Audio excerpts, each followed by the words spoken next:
మీకు ఇంకొక విషయం చెప్తా. భారతదేశంలో జరిగే దోపిడీ ఎంతో తెలుసా?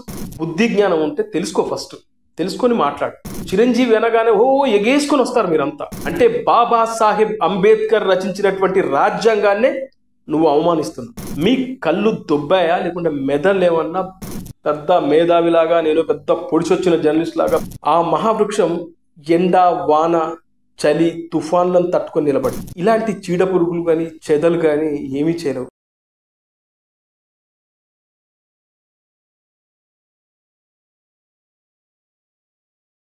హలో ఫ్రెండ్స్, నేను రాజుగారు. మన పెద్దలు ఒక సామెత చెప్తా ఉంటారు, వెనక నుంచెళ్ళి ఏనుగులు పోయినా పర్వాలేదు కానీ ముందు నుంచెళ్ళి ఈగలు పోవద్దు. అంటే మీకు అర్థమై ఉంటుంది.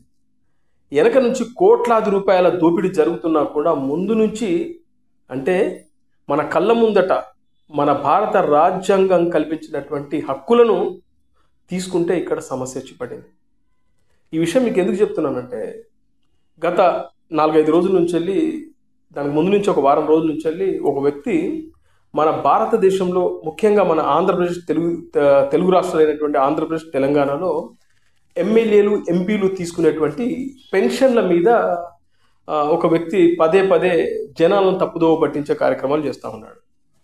పలానా వ్యక్తి 2 పెన్షన్లు తీసుకుంటున్నాడు, ఎంపీ పెన్షన్ అలాగే ఎమ్మెల్యే పెన్షన్ తీసుకుంటున్నాడు అని చెప్పి ఓ లిస్టు పట్టుకొని వచ్చి పబ్లిక్లో తాను ఫేమస్ అవ్వడం కోసం ఒక విషయాన్ని పదే పదే 4 ఛానల్ చుట్టూ తిరుగుతూ ఒక విషయాన్ని హైలైట్ చేయడం కోసం, అందులోనూ మేము జర్నలిస్టులం అని చెప్పుకునే సూడో కమ్యూనిజం భావాలు ఉన్నటువంటి కొంతమంది దీన్ని పదే పదే జనాల మైండ్లలోకి జొప్పించే ప్రయత్నం చేస్తున్నారు.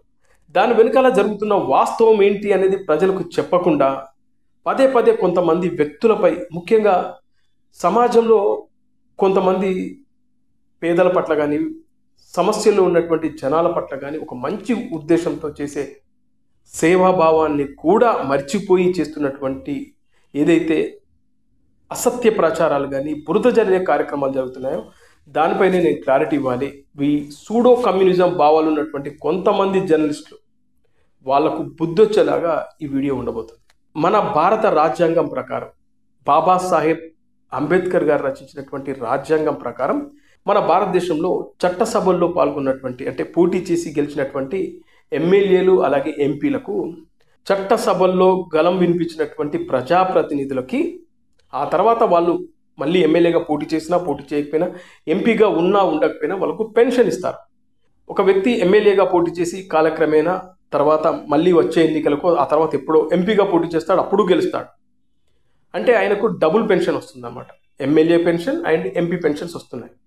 ఇవి చట్టపరంగా లీగల్గా భారత రాజ్యాంగం ప్రకారం, బాబాసాహెబ్ అంబేద్కర్ రచించినటువంటి రాజ్యాంగం ప్రకారమే ఇవి వాళ్ళకు వస్తున్నాయి. వాళ్ళు ఎక్కడ కూడా దీన్ని ఇల్లీగల్ కాదు, ఏదో ఫ్రాడ్ చేయట్లేదు.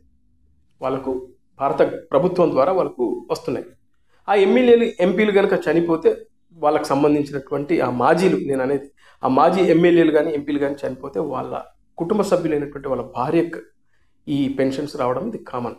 అయితే ఇప్పుడు ఎందుకు ఇష్యూను కావాలని బయటకు తీసుకొచ్చారు? ఇక్కడ ఒక వ్యక్తిని టార్గెట్ చేసుకొని ఇదంతా అల్లుతున్నారు. ఆ వ్యక్తే కొనిదెల చిరంజీవి గారు.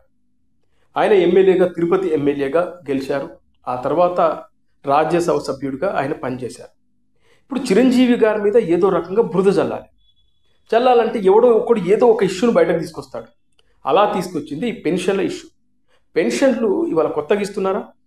మన స్వతంత్రం వచ్చినప్పటి నుంచి, అంటే మన భారతదేశం స్వతంత్రం పొందిన తర్వాత చట్టసభల్లోకి అడుగు పెట్టిన తర్వాత, ప్రజాప్రతినిధులుగా అడుగు పెట్టిన తర్వాత వచ్చినటువంటి పెన్షన్స్.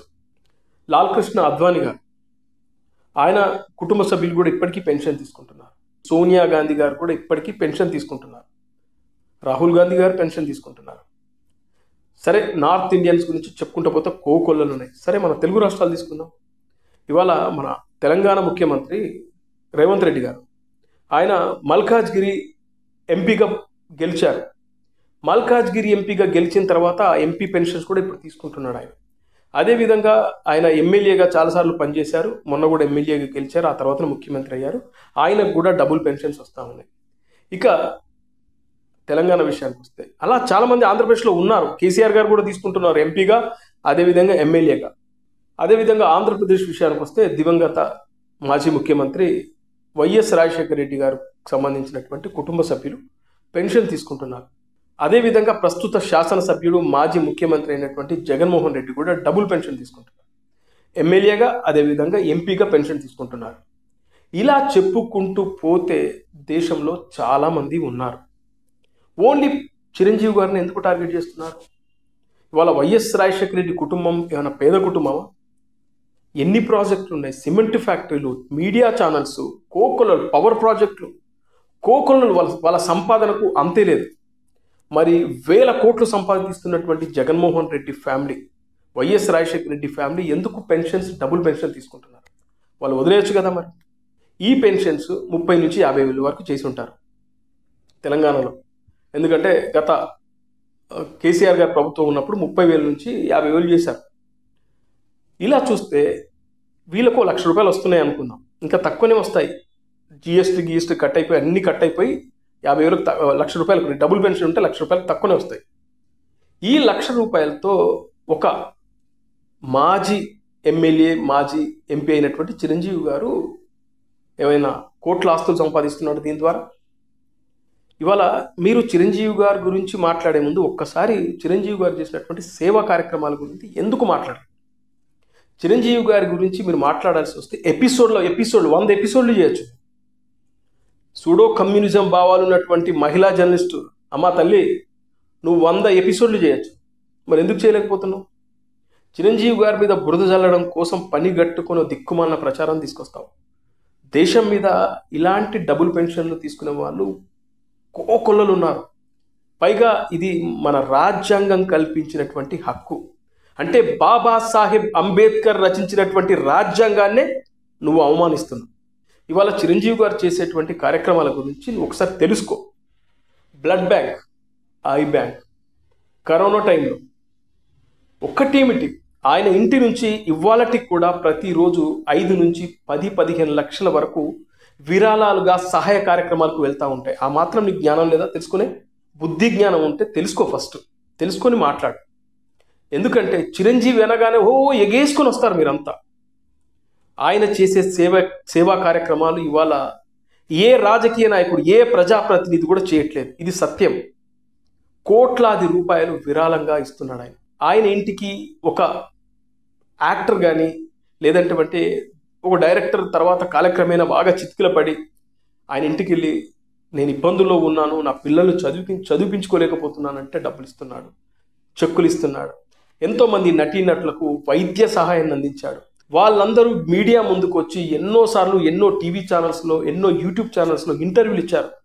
పలానా చిరంజీవి గారి ద్వారా ఇవాళ మేము బతికి బట్ట కడుతున్నామని, పలానా చిరంజీవి గారు మా కుటుంబాన్ని ఆదుకున్నారని, పలానా చిరంజీవి గారు నాకు ఇవాళ జీవితాన్ని ఇచ్చారని, పలానా చిరంజీవి గారు ఇవాళ మా కుటుంబానికి ఒక దేవుడుగా ఒక అండగా నిలబడ్డాడని చాలామంది నటీనటులు, దర్శకులు, అదేవిధంగా టెక్నీషియన్స్, ఎంతోమంది ఆయన అభిమానులు, సామాన్య ప్రజలు ఇవాళ అదే విషయాన్ని పదే పదే టీవీ ఛానల్స్ వేదికగా చెప్తా ఉంటే మీ కళ్ళు దొబ్బాయా లేకుంటే మెదళ్ళు ఏమన్నా డ్యామేజ్ అయిపోయాయి, బూజు పట్టాయి? అసలు మీకు కనీసం కొంచెమైనా అర్థమవుతుందా? ఎంతోమంది చెప్తున్నారు. సరే, ఆయన బ్లడ్ బ్యాంక్ గురించి ఒక్కసారి ఆలోచించు. ఇవాళ ఎంతోమందికి ఎన్నో చోట్ల ఏదో రకంగా యాక్సిడెంట్ల పాలయ్యో లేక ఏదో విధంగా హాస్పిటల్ పాలవుతూ ఉంటే వాళ్ళకు కావాల్సినటువంటి బ్లడ్ గ్రూప్ దొరకకపోతే అది కేవలం చిరంజీవి బ్లడ్ బ్యాంక్లోనే దొరుకుతుంది అలాంటివి అని చెప్పి వాళ్ళందరూ ఇవాళ చిరంజీవి గారి బ్లడ్ బ్యాంక్ ద్వారా మేము ఇవాళ బతికామని చెప్పుకున్న వాళ్ళు చాలామంది ఉన్నారు. ఒక మహిళ, మీకు ఒక సందర్భాన్ని గుర్తు చేస్తాను.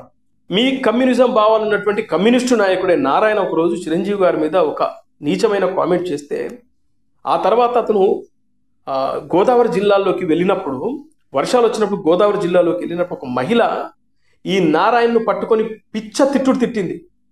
ఆ తర్వాత అమ్మ ఎందుకు తిట్టావు ఏంటి అంటే, నేను చిరంజీవి గారి అభిమానివాయమని అంటే, కాదు నేను అభిమాని కాదు, ఆయన బ్లడ్ బ్యాంక్ ద్వారా నేను నా కొడుకును బతికించుకున్నాను, నా కొడుకు వాళ్ళ ప్రాణాలతో ఉన్నాడంటే చిరంజీవి బ్లడ్ బ్యాంక్ నుంచి సమయానికి బ్లడ్ మా బాబుకు సరిపోయే గ్రూప్ బ్లడ్ రావడం వల్ల ఇవాళ బతికి బట్ట కట్టాడు మా బాబు అని ఆ తల్లి చెప్పింది.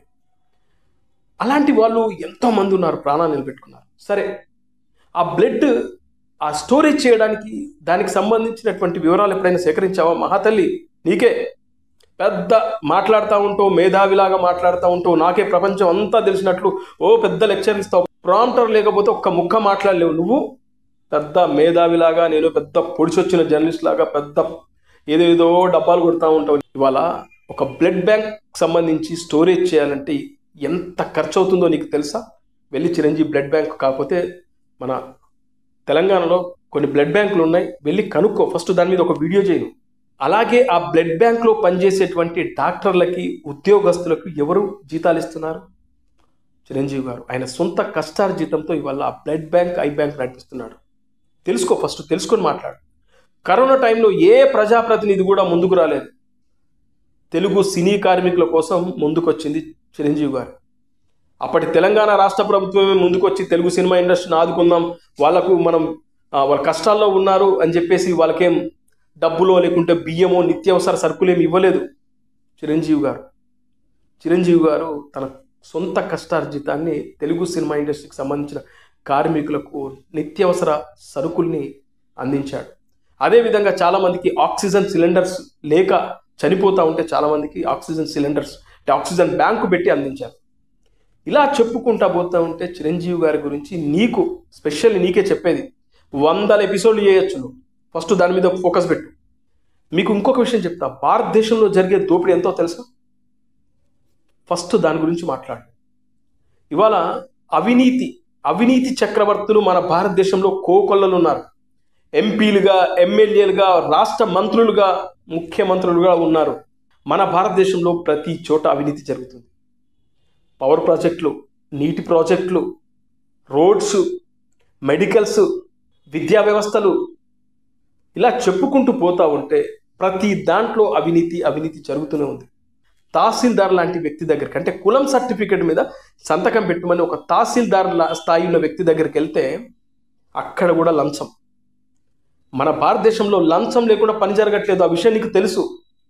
ఇన్ని తెలిసినా కూడా కేవలం పెన్షన్స్ మీద మీరు పడి ఏడుస్తున్నారంటే మిమ్మల్ని ఏమనాలి? ఇవాళ చాలామంది ప్రజాప్రతినిధులు, మాజీ ముఖ్యమంత్రులు 16 నెలలు జైళ్ళల్లో ఉండొచ్చిన వాళ్ళు, లిక్కర్ స్కామ్లో ఇరుక్కొని చెంచల్ కూడా జైల్లో ఉన్నవాళ్ళు, అదేవిధంగా నువ్వు ఎవరికైతే సపోర్ట్గా మాట్లాడతావో ఆ అధినేత్రి, ఆమె కూడా ఇవాళ అవినీతి కుంభకోణంలో ఇరుక్కుంది. ఆమె అల్లుడు కూడా అవినీతి కుంభకోణంలో ఇరుక్కున్నాడు. ఇలా చెప్పుకుంటూ పోతే భారతదేశంలో దోపిడీ జరిగినంతగా మరెక్కడ జరగదు. ఆ దోపిడీ గురించి మాట్లాడు, ఆ దోపిడీ గురించి వీడియోలు చేయి. ఇవాళ బాబాసాహెబ్ అంబేద్కర్ రాజ్యాంగం ప్రకారం చట్టపరంగా పెన్షన్ తీసుకుంటా ఉంటే వాళ్ళ మీద మీరు బురద జల్తారు. ఫైనల్గా ఈ వీడియో చూసే విజ్ఞులైన ప్రేక్షకులకు ఒక మాట, భారతదేశంలో చాలామంది ప్రజాప్రతినిధులు పెన్షన్స్ తీసుకుంటున్నారు. వాళ్ళు ఏ విధంగా దీన్ని ఖర్చు చేస్తున్నారో నాకు తెలియదు, కానీ చిరంజీవి గారు అయితే ఈ పెన్షన్స్ డబ్బుల్ని ఆయన వ్యక్తిగత అవసరాలకు ఎక్కడ కూడా ఎప్పుడు కూడా వాడలేదు, వాడడు కూడా. ఈ డబ్బులు కూడా ఏదో ఒక రూపేణ జనాలకు ఉపయోగిస్తున్నారు, జనాల సహాయాలకి ఆయన ఉపయోగిస్తున్నారు తప్పితే ఆయన వ్యక్తిగత అవసరాలకు ఎప్పుడూ వాడట్లేదు. ఇక ఇలాంటి మొరిగే వాళ్ళ కోసం నేను ఒక మాట చెప్తున్నాను. ఇది నా మాట కాదు, చిరంజీవి గారు చాలా సందర్భాల్లో చెప్పిన మాట. ఆయనను ఇలాంటి చీడపురుగులు కానీ చెదలు కానీ ఏమీ చేయలేవు. ఎందుకంటే ఆయన ఒక మహావృక్షం. ఆ మహావృక్షం ఎండ, వాన, చలి, తుఫాన్లను తట్టుకొని నిలబడింది. ఇవాళ ఆ మహావృక్షం కింద ఎంతోమంది బతుకుతున్నారు, ఎంతోమందికి ఆయన సహాయం చేస్తున్నారు. మీలాంటి చెదలు, చీడపురుగులు ఆయనను ఏమీ చేయలేవు. ఫ్రెండ్స్, ఈ వీడియో నచ్చినట్లయితే హైప్ చేయండి. కామెంట్ సెక్షన్ పక్కన 2 డాట్స్ ఉంటాయి. లెఫ్ట్ సైడ్ స్వైప్ చేస్తే హైప్ దిస్ వీడియో అని కనబడుతుంది. ప్లీజ్ హైప్ చేయండి. దానివల్ల మరికొంతమందికి ఈ వీడియో వెళ్తుంది.